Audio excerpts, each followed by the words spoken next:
السلام عليكم ورحمة الله وبركاته. إن الحمد لله نحمده ونصلي على رسوله الكريم. أعوذ بالله من الشيطان الرجيم. بسم الله الرحمن الرحيم. قل هو الله أحد الله الصمد لم يلد ولم يولد ولم يكن له كفوا أحد. اس جمعے کے دن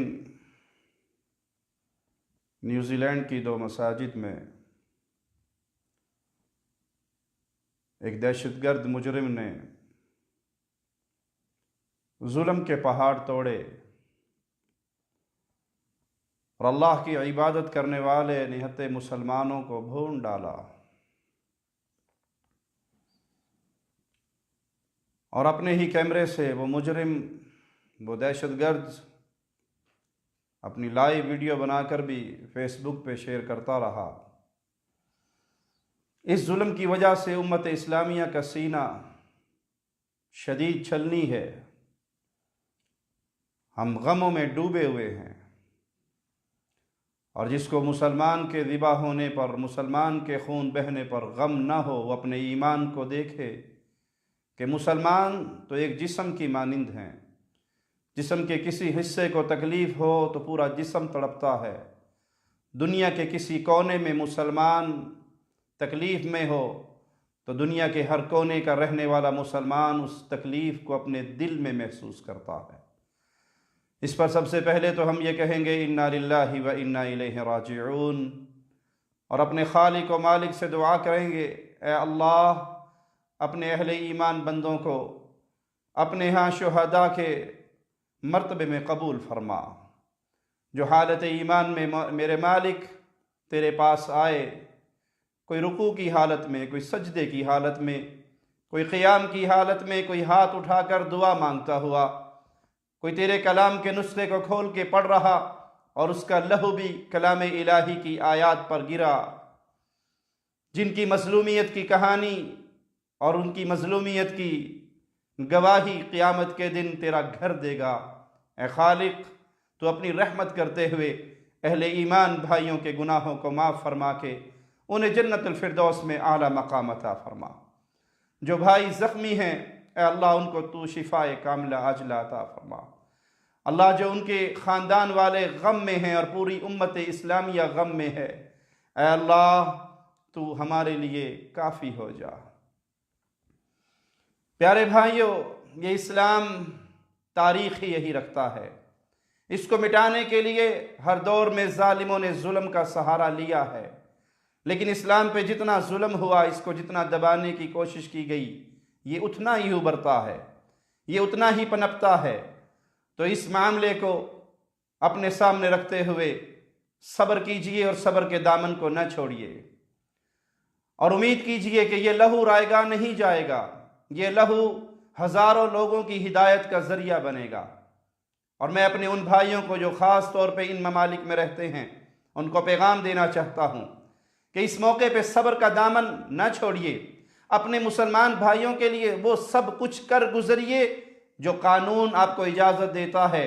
اور جو آئین، جو دستور جس ملک میں رہتے ہو، اس ملک کے قانون کو اپناتے ہوئے عدالت کے ذریعے، پولیس کے ذریعے، اس حکومت کے ذریعے اپنے مسلمان بھائیوں کے دفاع کے لیے سب کچھ کریں۔ لیکن کوئی مسلمان جذبات میں بہہ کر قانون کو ہاتھ میں نہ لے، خود آگے بڑھ کر کوئی ایسی حرکت نہ کرے جو مسلمانوں کی بدنامی کا ذریعہ بنے، جو اسلام کی بدنامی کا ذریعہ بنے۔ مسلمان ان ظلم پر کبھی بھی صبر نہیں کر سکتے۔ پیارے نبی جناب محمد کریم صلی اللہ علیہ وسلم کے صحابہ کو جب ظالموں نے شہید کیا تھا، آپ 40 دن تک ان ظالموں کے لیے بد دعائیں کرتے رہے، قنوت نازلہ پڑھتے رہے، شدید غم میں رہے، اور مسلمان غم میں ہیں۔ لیکن کوئی ایسی حرکت نہ کیجئے جس سے اسلام بدنام ہو، جس سے اسلام پہ حرف آئے، بلکہ صبر کے دامن کو تھامیے اور اس موقع کو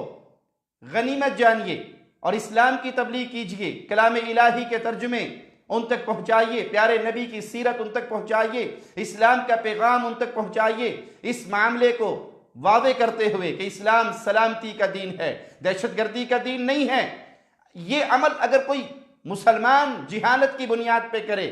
ہم اس کا بھی رد کرتے ہیں اور ہم اس سے بھی برات کا اعلان کرتے ہیں، لیکن دنیا کا دو رخی چہرہ ضرور دکھائیے کہ اگر مسلمان سے کہیں کوئی ایسی غلطی ہوتی ہے، بلکہ مسلمان جو اسلام کو سمجھتا ہے وہ ایسی غلطی کرتا ہی نہیں، یہ تو وہ کرتے ہیں جن کا اسلام سے پیارے نبی نے رشتہ توڑ دیا ہے۔ خوارج کا گروہ جس کے بارے میں آپ نے فرمایا خوارج اسلام سے ایسے نکلے ہوئے ہیں جیسے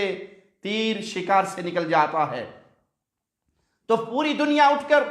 اسلام کو دہشت گرد کہتی ہے، مسلمان کو دہشت گرد کہتی ہے۔ ہم اس دنیا سے سوال کرتے ہیں کیا اب کسی کی زبان پر یہ آئے گا کہ یہ صلیبی دہشت گرد تھا، یہ عیسائی دہشت گرد تھا، اور اس نے اپنے اسلحے کے اوپر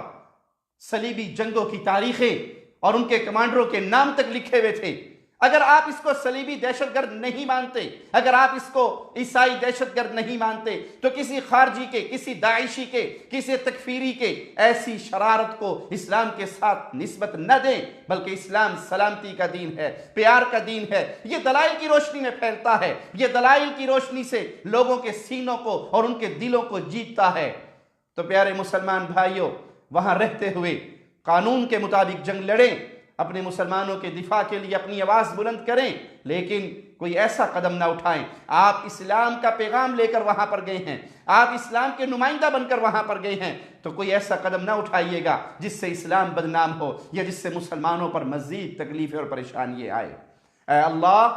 تو اپنے بندوں پر رحم فرما، اے اللہ ان کے بیواؤں پر، ان کے یتیم بچوں پر، ان کے بوڑھے ماں باپ پر جن کے دلوں پر یہ صدمے ٹوٹے ہیں، یہ پہاڑ غم کا ٹوٹا ہے، اے اللہ تو ان کا مددگار بن جا اور تو ان کو صبر عطا فرما، اور یہ جو ایمان والے تیرے پاس آئے ہیں اللہ تو ان کو جنت الفردوس میں اعلیٰ مقام عطا فرما۔ ہمیں اسلام کا سچا سپاہی بنا، ہمیں اسلام کا پیغام پھیلانے والا بنا۔